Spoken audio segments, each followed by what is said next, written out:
UPSC civil services की तैयारी के दौरान आप न्यूज़पेपर पढ़ते ही हैं।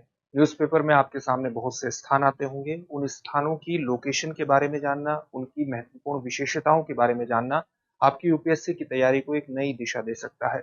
इसी आवश्यकता को ध्यान में रखते हुए हम आपके सामने एक प्रोग्राम लेकर के आते हैं जिसका नाम है news on map India programme. इसमें हम भारत से संबंधित जो भी स्थान लगातार न्यूज़पेपर का हिस्सा रहे हैं पिछले एक सप्ताह में, उनसे संबंधित कुछ महत्वपूर्ण प्रश्नों को आपके सामने प्रस्तुत करते हैं ताकि इनसे संबंधित आपकी बेसिक तैयारी को मजबूत बनाया जा सके। तो चलिए आज के प्रोग्राम की शुरुआत करते हैं और जैसा कि आप जानते हैं कि इस प्रोग्राम की शुरुआत हम पिछले प्रोग्राम के अभ्यास प्रश्न से करते हैं। पिछले प्रोग्राम का अभ्यास प्रश्न क्या था? अभ्यास प्रश्न था निम्नलिखित कथनों पर विचार कीजिए। पहला कथन था कश्मीर हिमालय के उत्तर पूर्वी भाग में एक ठंडा रेगिस्तान है जो ग्रेटर हिमालय और पीर पंजाल रेंज के बीच स्थित है। दूसरा कथन था बनिहाल दर्रा पीर पंजाल रेंज पर स्थित है। तीसरा कथन था कश्मीर हिमालय करेवा संरचनाओं के लिए प्रसिद्ध है। ऊपर दिए गए कथनों में से कितने सही है या है, आपको संख्या बतानी है। ऑप्शन आपके सामने है, केवल एक, केवल दो, सभी तीन या कोई भी नहीं। यहाँ पर तीनों ही कथन बिल्कुल सही दिए गए हैं। कश्मीर हिमालय के उत्तर पूर्वी भाग में एक ठंडा रेगिस्तान है जो ग्रेटर हिमालय और पीर पंजाल रेंज के बीच स्थित है। ये बिल्कुल सही है। एक ठंडा रेगिस्तान है जिसको सामान्यतः आप लद्दाख के रूप में परिभाषित करते हैं। बनिहाल दर्रा भी पीर पंजाल रेंज में ही स्थित है और कश्मीर हिमालय करेवा संरचनाओं के लिए विशेष रूप से जाना जाता है। और वहां पर जो एक खेती होती है, कमेंट बॉक्स में आप कमेंट करके बता सकते हैं कि इस करेवा संरचनाओं में किसकी खेती मुख्य रूप से होती है। कमेंट बॉक्स में कमेंट करके बताइए।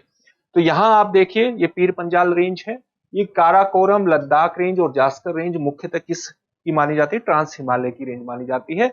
और यहाँ पर आप ये कह सकते हैं कि जो महान हिमालय है उसकी श्रेणियां हैं और इसके बीच में ये ठंडे रेगिस्तान का एरिया पड़ता है। और यहीं पर आप पीर पंजाल रेंज में ही, ये जो पीर पंजाल रेंज है, इसी रेंज में आप यहाँ बनिहाल दर्रे की स्थिति देख सकते हैं। तो दूसरा कथन भी सही है, पहला कथन भी सही है। कश्मीर हिमालय का जो पूर्वोत्तर भाग है ये महान हिमालय और पीर पंजाल रेंज के बीच स्थित एक ठंडा रेगिस्तान है। बनिहाल दर्रा पीर पंजाल रेंज पर स्थित है। करेवा जो है वो हिमोड़ में स्थित, जो बहुत बड़ी बड़ी बर्फ की चट्टानें होती हैं, उसमें हिमयुगीन मिट्टी और अन्य सामग्रियों के मोटे जमाव से बनता है, उसी को हम कहते हैं करेवा। हिमोड़ में स्थित हिमयुगीन मिट्टी और अन्य सामग्रियों के मोटे जमाव को हम क्या कहते हैं? करेवा कहते हैं, जो जाफरान यानी केसर की खेती के लिए मुख्य रूप से उपयोगी होता है। यानी वहां पर सारे कथन सही दिए गए हैं। अगर हम ग्लेशियर की बात करें तो बाल्टोरा और सियाचिन ग्लेशियर एक क्षेत्र में पाए जाते हैं, आप ये जानते हैं। कश्मीर के क्षेत्र की बात हो रही है। हिमालय का पूर्व से पश्चिम विभाजन नदियों के आधार पर सामान्यतः किया जाता है। और जब हम पूर्व से पश्चिम, हिमालय का पूर्व से लेकर के पश्चिम तक हिमालय का विभाजन करते हैं, नदियों के आधार पर करते हैं, तो इसे 6 भागों में बांटा जा सकता है। जैसे एक भाग है कश्मीर या उत्तर पश्चिमी हिमालय, जो सिंधु नदी से सतलज नदी तक फैला हुआ है। दूसरा क्या है? हिमाचल प्रदेश और उत्तराखंड हिमालय, जो सतलज से काली नदी तक फैला हुआ है। उत्तराखंड की अगर आप बात करेंगे तो उत्तराखंड और हिमाचल जो नेपाल की सीमा का विभाजन करता है, किसके द्वारा किया जाता है? काली नदी द्वारा किया जाता है। नेपाल हिमालय काली नदी से लेकर के कोसी नदी तक फैला हुआ है। दार्जिलिंग या और सिक्किम हिमालय कोसी से तीस्ता तक फैला हुआ है। अरुणाचल प्रदेश का हिमालय जो है, अरुणाचल हिमालय, ये तीस्ता से दिहांग तक फैला हुआ है। और पूर्वी पहाड़ी और पर्वतों की अगर हम बात करें तो दिहांग से आगे की प्रक्रियाओं के रूप में उसको परिभाषित किया जा सकता है।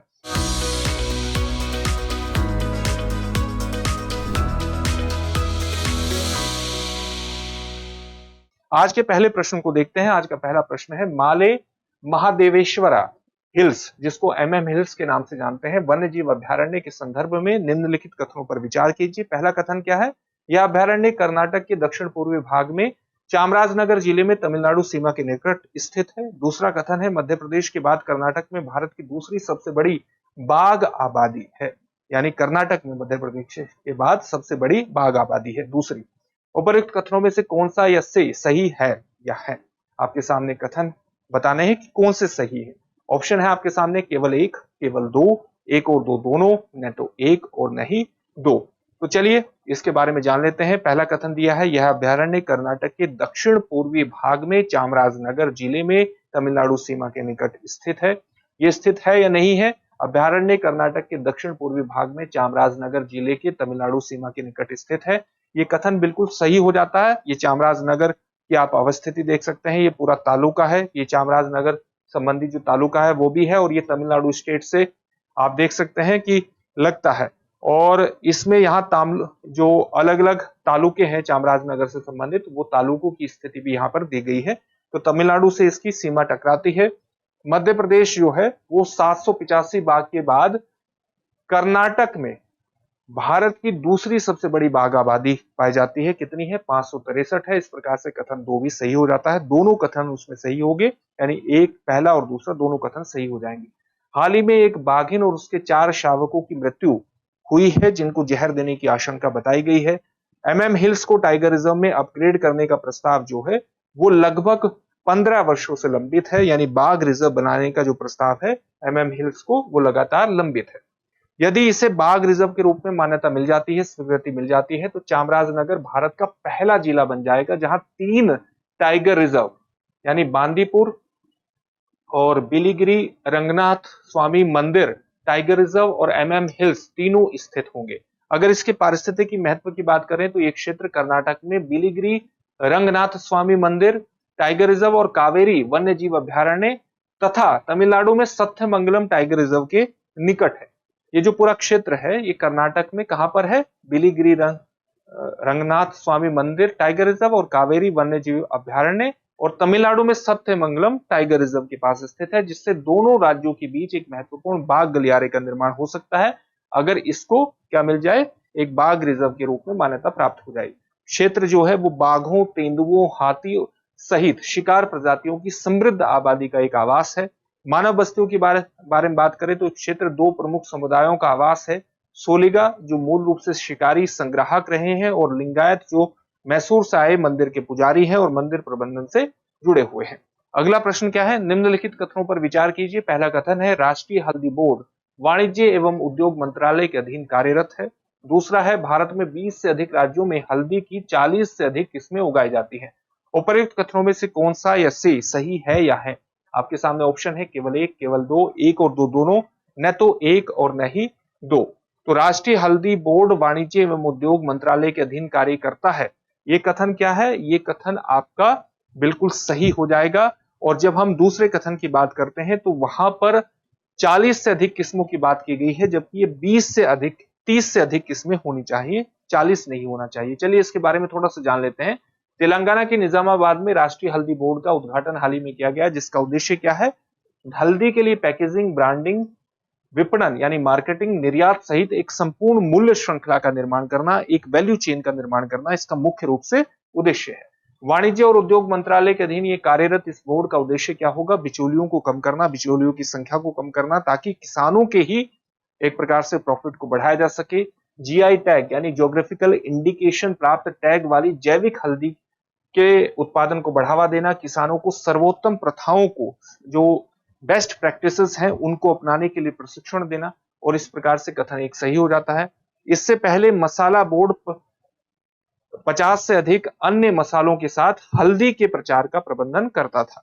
भारत में 20 से अधिक राज्यों में हल्दी की 30 से अधिक किस्में उगाई जाती हैं, जिनमें प्रमुख उत्पादन महाराष्ट्र, तेलंगाना, कर्नाटक और तमिलनाडु में होता है। आप देख सकते हैं हल्दी उत्पादक राज्य महाराष्ट्र, तेलंगाना, कर्नाटक और तमिलनाडु मुख्य उत्पादक राज्य है, बल्कि 20 से अधिक राज्यों में 30 से अधिक किस्मों का एक प्रकार से उत्पादन होता है। तो दूसरा कथन गलत हो जाएगा, पहला कथन सही है।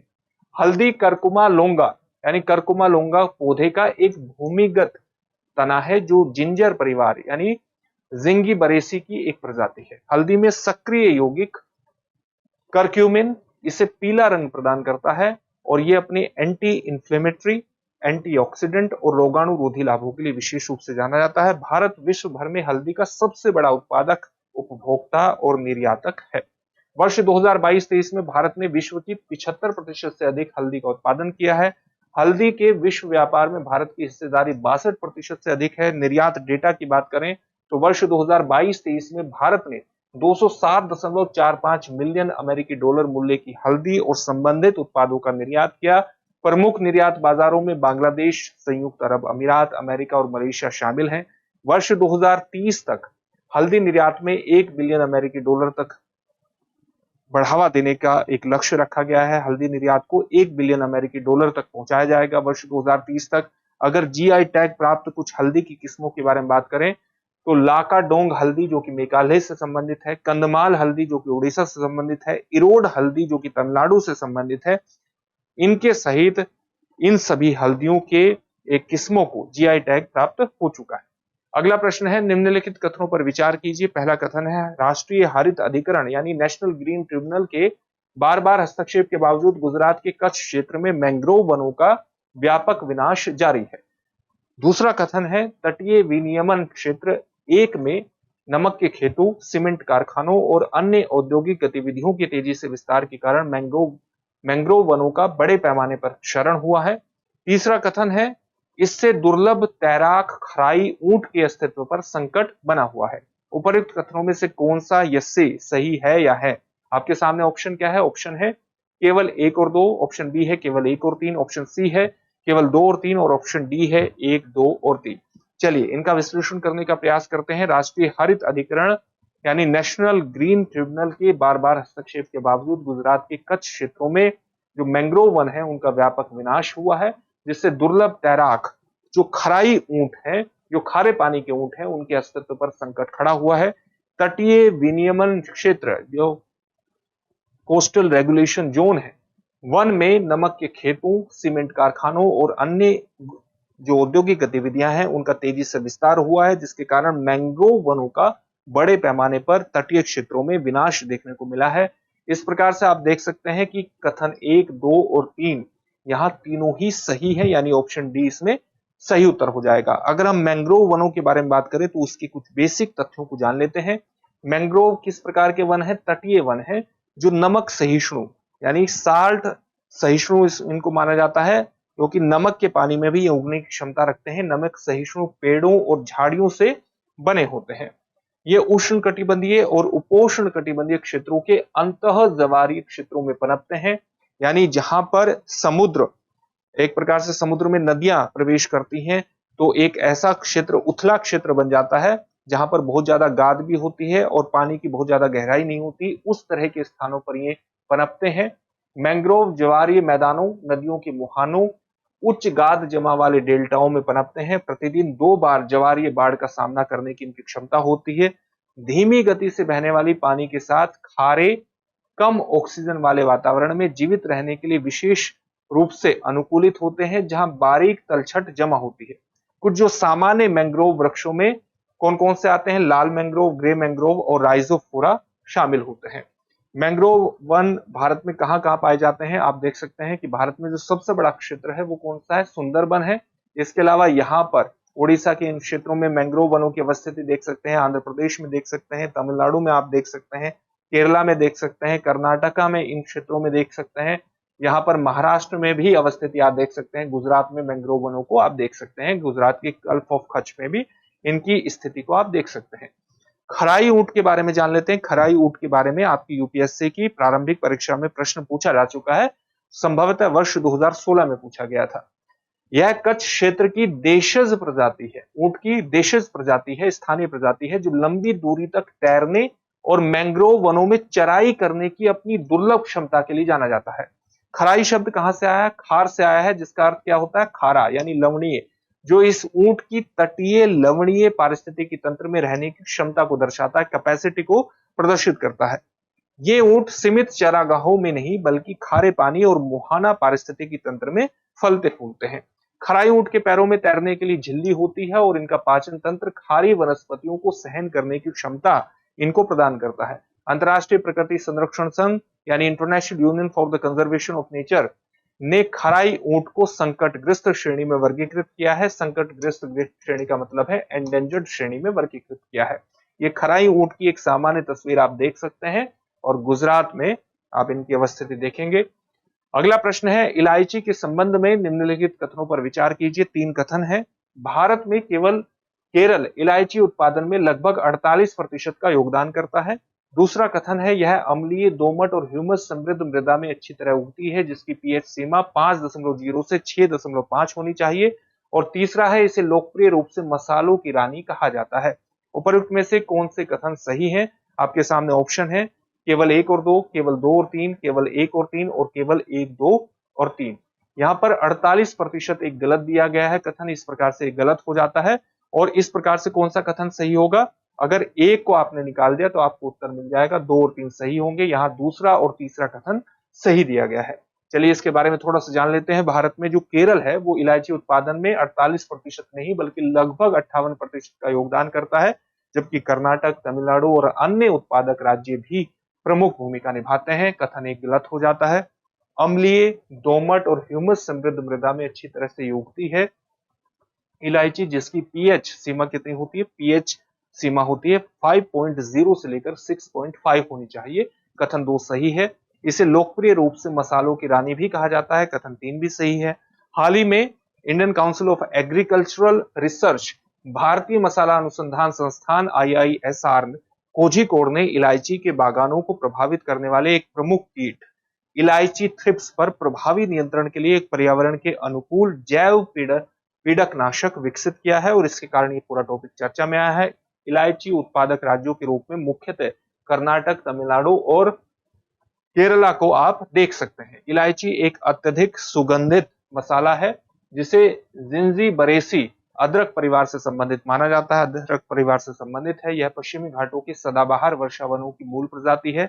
जलवायु संबंधी परिस्थितियों की बात करें तो इलायची को 1500 से लेकर 4000 मिलीमीटर वर्षा, 10 डिग्री सेंटीग्रेड से 35 डिग्री सेंटीग्रेड तापमान और 600 से 1500 मीटर की ऊंचाई की आवश्यकता होती है। अम्लीय, दोमट और ह्यूमस समृद्ध मृदा इसके लिए महत्वपूर्ण होती है, उपयुक्त होती है। अगला प्रश्न है, निम्नलिखित कथनों पर विचार कीजिए। कृष्णराज सागर बांध कर्नाटक में कावेरी नदी पर स्थित है। दूसरा है, इस बांध का डिजाइन सर एम विश्वेश्वरैया द्वारा किया गया था। तीसरा है, यह एक प्रकार का गुरुत्व बांध है। उपर्युक्त कथनों में से कितने कथन सही है या हैं? आपके सामने ऑप्शन है, केवल 1, केवल 2, उपर्युक्त सभी या उपर्युक्त में से कोई नहीं। चलिए इसके बारे में विचार करते हैं। श्री कृष्ण राजा सागर बांध भारत के कर्नाटक राज्य में स्थित है। इसकी योजना का कार्य व निर्माण कार्य एम विश्वेश्वरैया ने 1932 में शुरू किया था। इस बांध से कावेरी, हेमावती, लक्ष्मण तीर्थ नदियां आपस में मिलती हैं। 1 और 2 कथन सही हो जाता है। शुरू में इसे कन्नम बदी कट्टे कहा जाता था। बाद में राजा कृष्णराज ओडेया चतुर्थ के नाम पर 1917 में इसका नाम कृष्णराज सागर रखा गया और एक प्रकार का एक गुरुत्व बांध है। इस प्रकार से तीनों कथन इसमें सही हो जाते हैं। तो इस कृष्ण राजा सागर बांध की अवस्थिति आप देख सकते हैं कावेरी नदी पर, इस यहाँ पर स्थित है, कर्नाटक में ये स्थित है। जब हम बात करते हैं इस बांध की लंबाई की, तो ये बांध 8600 फीट, 8600 फीट और ऊंचाई है इसकी 130 फीट का है। फीट लंबाई है इसकी, इतनी 8600 फीट लंबाई है और ऊंचाई है 130 फीट। शिव समुद्र में पनबिजली स्टेशन को पानी की आपूर्ति करने, मशहूर शहर को पानी पीने का पानी देने, साथ ही सिंचाई के उद्देश्यों के लिए कावेरी के पानी की निरंतर आपूर्ति के उद्देश्य से इस बांध का निर्माण किया गया था। जब हम ग्रेविटी बांध की बात करते हैं तो उसका मतलब क्या होता है? आमतौर पर कंक्रीट या पत्थर की चिनाई से बनी एक ठोस संरचना से होता है जो नदी के ऊपरी हिस्से में जलाशय बनाने के लिए बनाई जाती है। इसको हम कहते हैं ग्रेविटी बांध का निर्माण इस प्रकार से किया जाता है। कावेरी नदी की बात करें तो तमिल में क्या कहा जाता है? पोन्नी कहा जाता है इसको, और ये दक्षिण भारत की एक पवित्र नदी है। दक्षिण पश्चिम कर्नाटक राज्य के पश्चिमी घाट की ब्रह्मगिरी पहाड़ी से निकलती है। कर्नाटक तथा तमिलनाडु राज्यों से होकर दक्षिण पूर्व की ओर बहते हुए बड़े झरनों के रूप में पूर्वी घाट से उतर करके पुडुचेरी के माध्यम से बंगाल की खाड़ी में ये प्रवेश कर जाती है। सामान्य तथ्य है, बाई तरफ से कौन सी सहायक नदियां इसमें आकर के मिलती हैं? अर्कावती, हेमावती, शिमसा और हरंगी। और अगर दाहिनी तरफ की बात करें कि दाहिनी तरफ से इसमें कौन सी नदियां आकर के मिलती हैं, तो उसमें आती है लक्ष्मण तीर्थ, स्वर्णवती, नोइल, भवानी, काबिनी और अमरावती।